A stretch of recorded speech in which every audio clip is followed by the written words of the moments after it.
Hello, everyone. Welcome to another episode of Policy Central, your one stop destination for all things policy. Marriages are a social contract that seek legal acceptance. And how often do we discuss the legalities of marriage, and especially in a diverse nation like ours, where religion, social status, and various other factors govern what's right and what's wrong? Marriages have been historically seen as a union between a biological man and a woman, which very smoothly excludes the homosexual community from enjoying the benefits of marriage, or it does not even grant them the legal rights that a married couple enjoys in India. So, today we're going to discuss the same sex marriages in India and the legal provisions that involve around it. So, sir, what do you have to? I think it is a pertinent topic to discuss when the country is celebrating 75 years of independence, and India is at the cusp of a very important move. In a progressive society like India, we must openly discuss and debate these issues, and rightly so. The buck started in the year 2016 when Supreme Court, in fact 2017, when Supreme Court identified right to privacy as a part of the fundamental right under Article 21. And the deduction of that was definitely decriminalization of Section 377 or homosexuality in the year 2018 under Navtesh Singh Johar versus Union of India. So I believe that the logical deduction or the logical next step of decriminalization of homosexuality should be validation of same-sex marriages. I think it is the right time when we should discuss, debate, and the government should also think on these lines. Also, it's all the more pertinent because we grant cohabitation rights to same sex couples, right?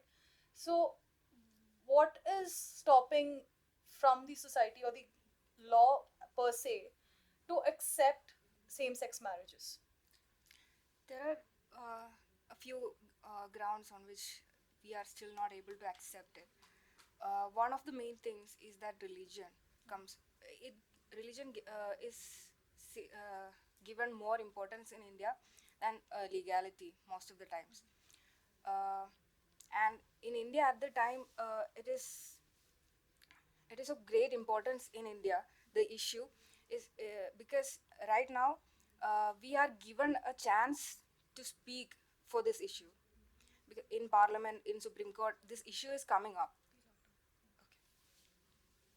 And I think the legal problem that the government is facing or the executive is facing is that marriages in India are governed by the religious personal laws, right?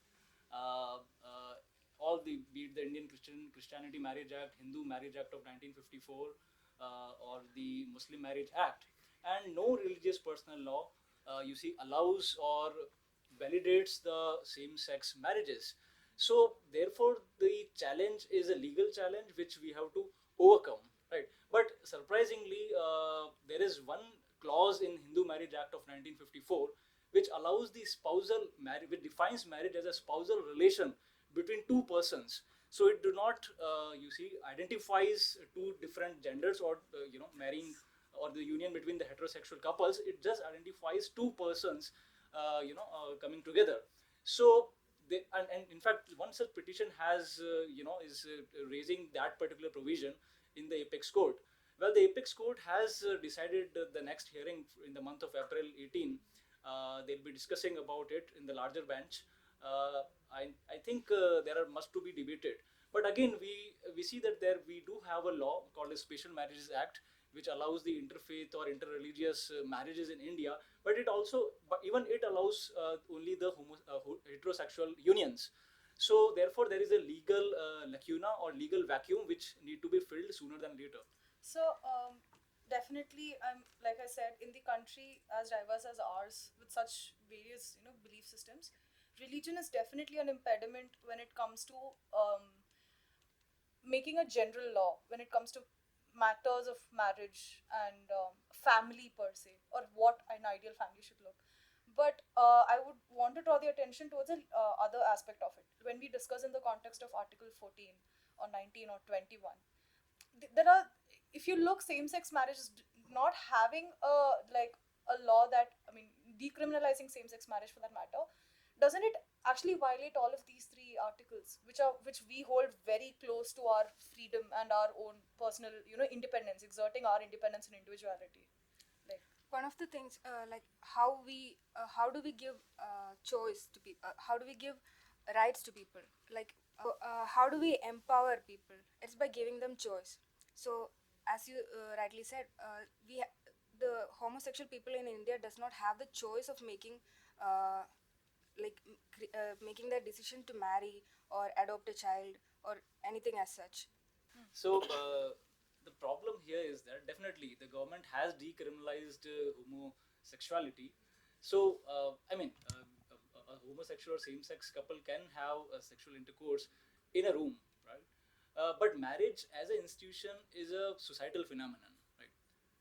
The government points that, and in fact, there is a data which says that 164 countries have decriminalized homosexuality, but only 32 out of 164 have validated the same-sex marriages.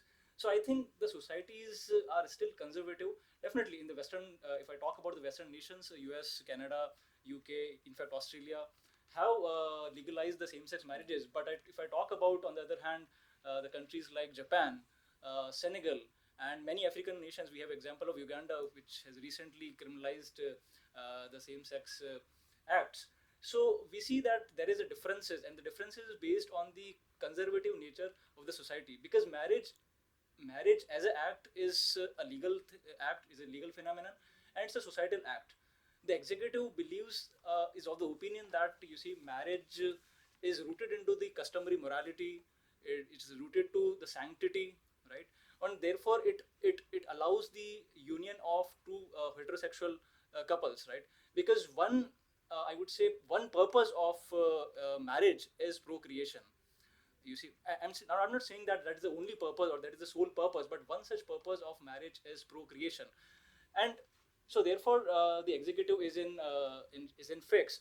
But for the homosexual couple, the same sex couples, they believe that the government has given them right to live in, to love each other, right? To have sexual intercourse in person, in a room. But the logical deduction of that is definitely a marriage, right? That means it's you saying that you allow, the same-sex people to love themselves. I mean, to love each other. You allow them to have physical intercourse. You allow them to live in, but you don't allow them to marry. So it is a bizarre logic. I think sooner than later, the government should consider this thing and should come up with a law. Why? Because when the homosexual couple, let's say, when they adopt a child, and when they go for education for their child, where they'll register, right? Because marriage is a legal act, right? And therefore there has to be a legal backing for that. So if they adopt a child, the child will not get not get the legal backing, right? His candidature would not be registered in the schools. And what about the inheritance rights? Because in a marriage, where there's a where's the union of two people, right? There is a law for adoption, inheritance, succession, divorce, right? So when you are saying marriage, it is a whole different legal perspective. So therefore, the petitioners are saying that we should be accommodated in Special Marriages Act of 1954, which need to be amended because it talks about heterosexual unions. And also about the Special Marriages Act, the one thing that is very strikingly out there is that that needs to be changed actually, and it talks a lot about our society as a whole. That it talks about genders like male and female when it talks about marriage, man and a woman. So the first step I think to the change is addressing people not based on their genders and just addressing them as people. So that I think that will be the first stepping stone to that. But on the other note, the other point is when we have fundamental rights like article 14, 15, 16, 19, 21, right, which like in a lump sum which grant equality of life and quality of life, freedom of speech and expression, why is the government hesitating to not give this legislative approval? So, like, what is the hesitation there, and like, what is the problem going on? Like you mentioned that with say we're not allowing per se, but the law mandates or decriminalized the whole fact of cohabitation, and even being out there with the identity. So but again the whole and we wonder what is the whole tag with with marriage. Either ways they are able to live with each other and be partners in public. But the whole point is that marriage legalizes that relationship. And correct me if I'm wrong, but personally, as I see it, it creates a perception that you are legal in the society.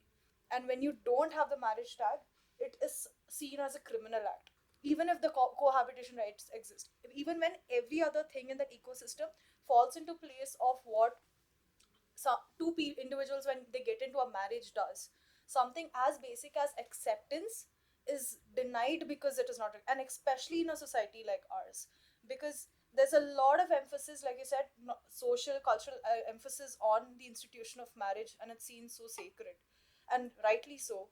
So why are we denying it in the legal ecosystem? And the other part is its triple down effects on other laws, right?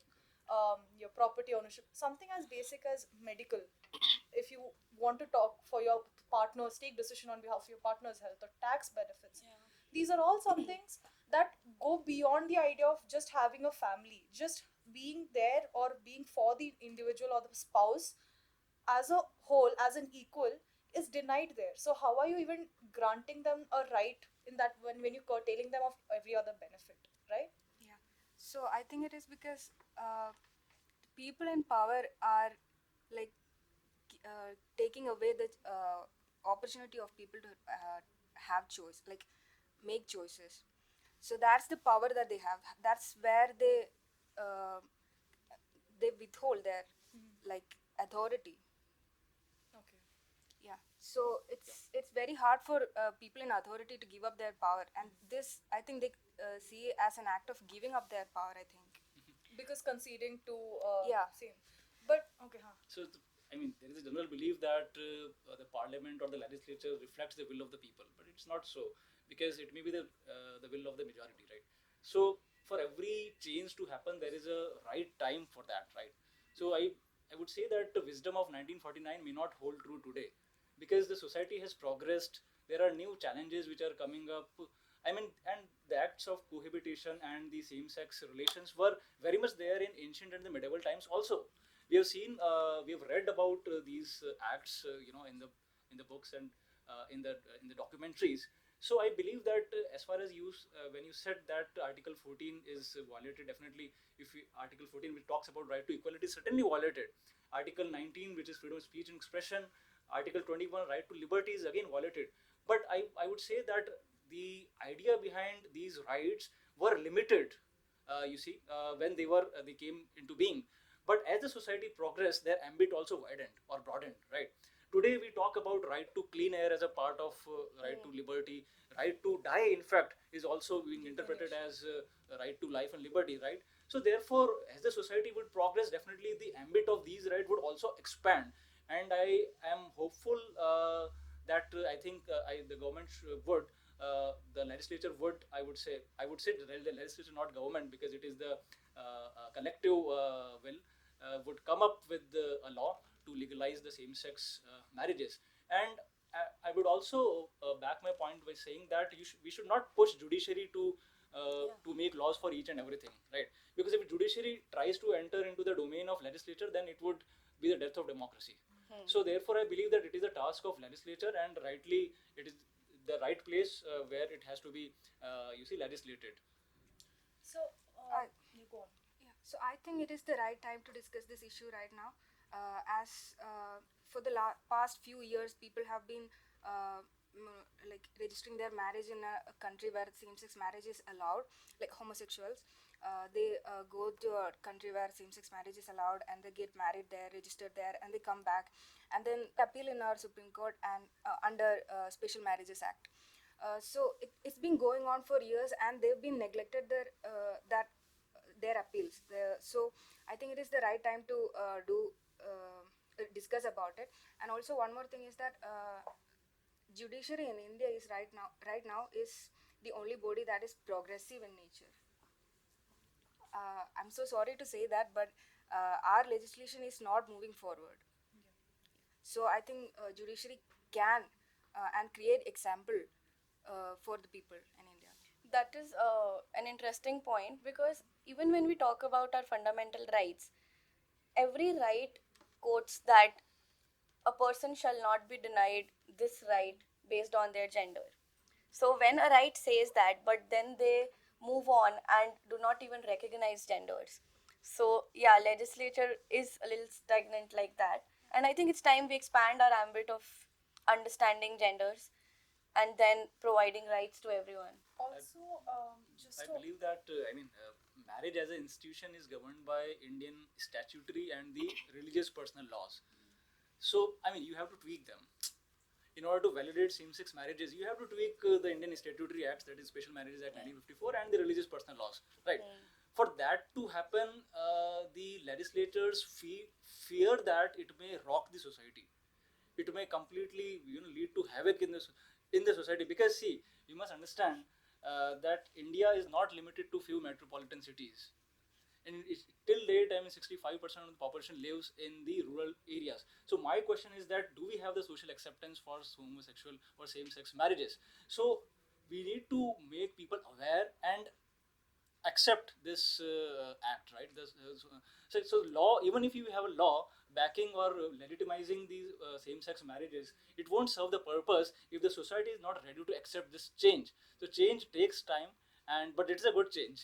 We all But add on to sometimes, the point, just a yeah, thing, that when we talk about judiciary being the progressive part and the legislative being a little more regressive in approach, also I feel it's because we see the majoritarian opinion about it, or what is seen as a majoritarian opinion. Perception of that matters, and like, another reason why it's a crucial point, because today we are looking at a proactive judiciary. We're looking for hopeful for a proactive judiciary, and like, instead of holding up legislative accountable for what they are, we are hoping that we get much more a redressal in this mechanism, which is why judiciary say in this matter, I think, really impacts. Because today when we look at the statements put across by the Honorable Supreme Court, the judgments passed by the Honorable Supreme Court, we look at it with the relevance that this is going to bring the change. Be if the Legislative Assembly accepts it or not, this is what we want. So, one, perception of majority. Second, it's also perception of the ruling or the laws are the same on the matter. So it's either the legislative or the judiciary for us, and whichever takes resonates with us closer is what we want to listen to. So these are the two main things that I personally feel why we should, discuss about this today, and why it's the apt time to look in the judiciary's point of view.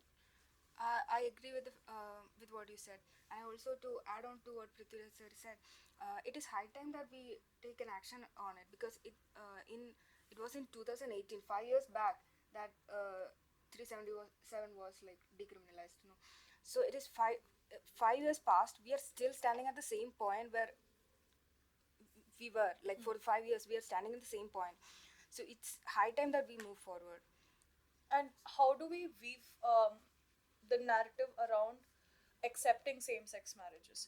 Because, like you said, we're still stuck where we are. We have decriminalized it for sure, but it's still not seen as, first of all, the construct of normal or natural, Yeah. and it is not being accepted as openly and as legally as it should.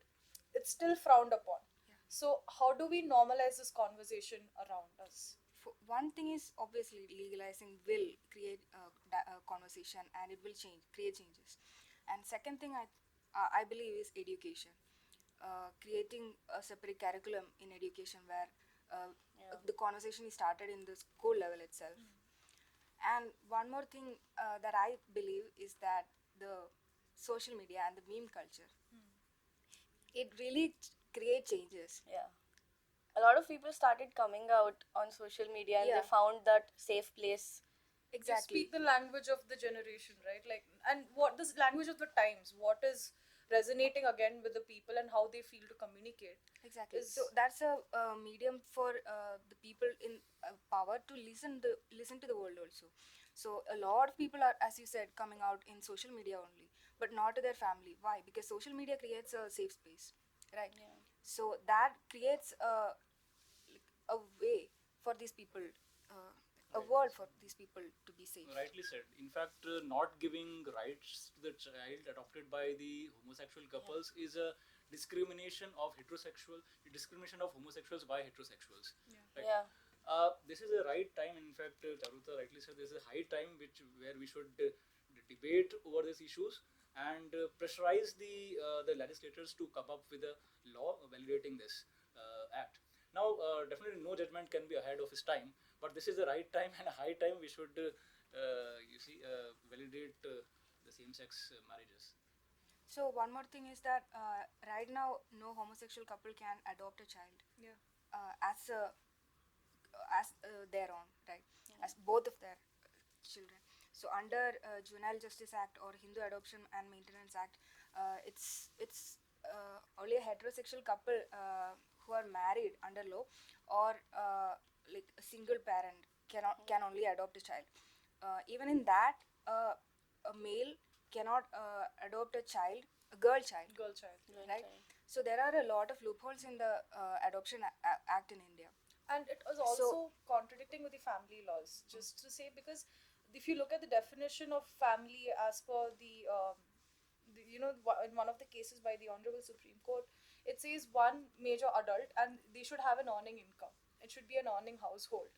And it does not say the presence of two adults or two like parents, two guardians. Like she said, a single parent as well. Just a exception there that an adult cannot adopt a female child. So when the whole idea of family is changed from a conventional father, mother, and children, and the idea of household is changed. Why is this not changing, right? Yeah. So what I was trying to say is that instead of just going to same-sex marriage in the first place, there are like laws around it, right? Like inheritance law and everything, the adoption law. We can go from there to same-sex marriage also. That is also another way. So we just use them as stepping stones. Yeah. One by one, we reform all of these laws, and then we go to the main goal of legalizing same-sex Legalizing. marriages. Because that is also seen as another contention against decriminalizing same-sex marriages, that it affects so many other parallel laws, and it's such a huge change to bring in. But the whole point is, if you're granting individuals cohabitation, just individuals cohabitation, and every other benefit, this, and you're just denying them one major thing, one major access or identity, it's wrong. You're denying everything else basically, right? Yeah. So we cannot completely repose our belief and our aspirations over one particular institution of the state, because if I take back to you of the agreement of or Jallikattu. Now in Jallikattu, Supreme Court banned the practice, but since it is a age-old tradition in the southern part of the India, so it was being carried upon, and then Supreme Court again reverted itself. And same happened for Sabrimala also. First, it allowed all the women of the age to enter into the temple, but then the case was being elevated to the larger bench. So, I mean, with time, the things would also change, and I believe that this is the right time where the legislature should actually discuss these things and come up with a law for validating same-sex marriages. Also, I think we need to approach it very objectively, or because the other perspective is, how do these religions, because a lot of all of our religions do not have a specific clause when it comes to marriages for same-sex marriages, unlike the exception that we discussed in the Hindu Marriage Act, which is a revelation. But again, how much is it practiced? Like you said, it's there, we have a law, but how is it utilized? And even if we create a provision for same-sex marriages under the Special Marriages Act, what do we do when the individuals involved are believers and they want to get married under their personal religious laws? So these are areas that I think we as a society need to think more about, and how do we come about with embracing same-sex marriage, because it is high time we do not deny individuals their rights and their basic fundamental rights. And it's either you say you decriminalize every other aspect of it and enable the living, or don't just do it enough to win in a brownie points in public, but in virtually, like, cut off the limbs and be like, now eat the food. You don't. You have to provide the means to legally assert that identity and that I think mutual, the whole idea of a family, if we as a country so strongly believe in sanskar and familyhood and household and hum saath saath hai kind of a belief, I think we need to really put it into practice at this point. So, like when we talk about family, family forms the basic unit of society, right? And this is a societal issue. So, making the discussion around homosexuality, same sex marriages, a household discussion, a comfortable household discussion, rather, I think should be the first step. And as Charuta mentioned, by education, if we take policy initiatives to push this in education, to push it, like when we study about genders in biology or everything, if we start pushing it there and we'll slowly start making it a very household discussion, which can ease the process. And I think behavioral change is the stepping stone towards any major revolution, and this is nothing less of a revolution, I believe. I think address all the stakeholders involved, including the generations who do not see this as normal. That there is going to be resistance to any change. So normalizing the conversation around it is the way to go. So that's all for our episode today on same-sex marriages in India, and stay tuned because we are going to definitely discuss on the role of religion in same-sex marriages in our upcoming episodes, and we are eagerly awaiting on the case updates on April 18th. Thank you.